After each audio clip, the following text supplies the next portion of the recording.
Қайрат Рысқұлбековтың күнделігінен. Бұл дүниедегі ең зор бақыт еркіндік екен ғой, кім білген. Адамның бостандықтағы бір күні қапастағы бар ғұмырдан әлдеқайда қымбат екенін енді білгендеймін.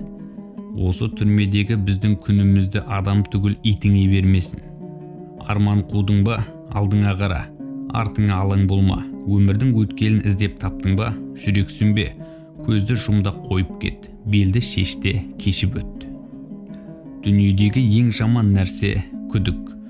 Бұл шаққа дейін мен тыныстаған күндер мен кешкен тіршілік онша ұзақ емес. Бірақ күрделі, аумалы төкпелі, бұралаңы мен шырғалаңы да бір қатар.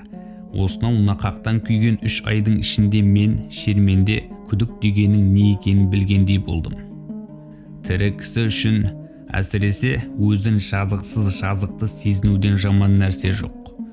Неғұрлым адамның рухы шырқау биік әрі берік болса, ол еш нәрсеге бой бермейді. Ондай адамға өлім де баталмайды. Кішкентай ауыз үлкен сөзді де айтады, кішкентай оқ үлкен кеменді де теседі. Қорқу, сескену дегеніміз қорқақтық емес. Ол жүрек тебіренісі, өзін өзі шектеу сезімі.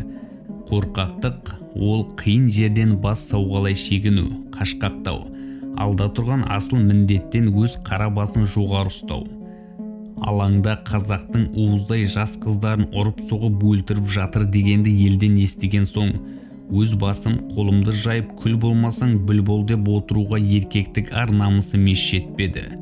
Ер қатарында ер қара боп, саны бар сапас жоқ боп ербеңдеп жүрген намыссыз еркек мен емеспін. Құдайға шүкіршілік. Менің де көркейген кеудемде нағыз ерге лайық намыс баршылық. Оның үстіне қыздың жолы жіңішке деген. Менің түсінігімше, әйел адамға ер адамдар тұрмақ аң екеш аңдардың, хайуандардың еркегі де ұрғашысына мүйіз, я болмаса тұяғын көтермейді. Ал біз бәріміз де аң емес, адамзаттың ұлы адамбыз. Сондықтан ер адам әйел затына қол көтеріп қол жұмсауға тиіс емес. Әуелі еш правасы жоқ. Міне, қысқаша айтқанда осындай түсінікпен әйел затына ер болып өз қол ұшымды беріп көмектесуге, оларды арашалап қорғау үшін барғаным рас. Сол жерде қолымнан келгенше бір көмегімді бергенім де рас. Ол үшін әлі күнге дейін еш өкінбеймін. Керісінше, үлкен мақтаныш тұтамын. Мәтінді дыбыстаған Аспандияр Нұрмұхаммед.